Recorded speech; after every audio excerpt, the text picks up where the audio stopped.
राजस्थान के जैसलमेर के पास था रेगिस्तान के बीचों बीच बसा कुलधारा एक वीरान गांव है। दिन के समय यहाँ टूटी फूटी दीवारें, रेत के टीले और सन्नाटा छाया रहता है। लेकिन जैसे ही सूरज ढलता है, हवा में फुसफुसाहट गूंजने लगती है। लोक कथाओं के अनुसार यहाँ आज भी किसी स्त्री की उपस्थिति महसूस की जा सकती है। कई साल पहले पालीवाल ब्राह्मण कुलधारा में रहते थे। गांव समृद्ध था, फसलों से भरा था और आबादी से भरपूर था। उस गांव में कंचना नाम की एक बेहद खूबसूरत लड़की रहती थी, शांत, बहादुर और बुद्धिमान। गांव में सभी उसे प्यार करते थे। लेकिन जैसलमेर के अत्याचारी दीवान सलीम सिंह की नज़र कंचना पर पड़ती है। वह उससे जबरन शादी करना चाहता है। अगर वह उसकी बात नहीं मानती तो वह पूरे गांव को तबाह करने की धमकी देता है। ग्राम परिषद की बैठक बुलाई गई। एक ही रात में सभी लोग अपनी इज्जत बचाने के लिए गांव छोड़ देंगे।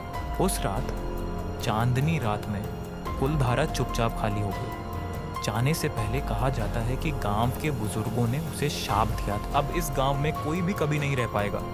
लेकिन कंचना, लोक कथाओं के अनुसार, गांव छोड़ने से पहले वह अपने घर के द्वार पर खड़ी होकर आखिरी बार रोई। उसके आंसू, उसका दर्द, उसका अपमान, सब कुछ इस मिट्टी में घुल मिल गया। और तब से उस महिला की परछाई परिवार में बसी। रात में नूपुर की आवाज़ सुनाई देती है।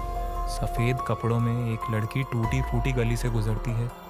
कभी कभी कोई टूटी हुई दीवार के पीछे से झांकता है।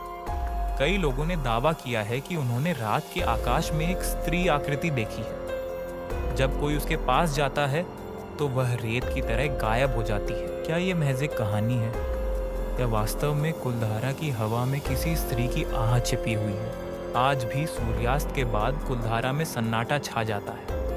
पर्यटक जल्दी चले जाते हैं और रेगिस्तानी हवा मानो फुसफुसाते हुए कह रहे हों, इज्जत बचाने की उस रात की कहानी अभी खत्म नहीं हुई है।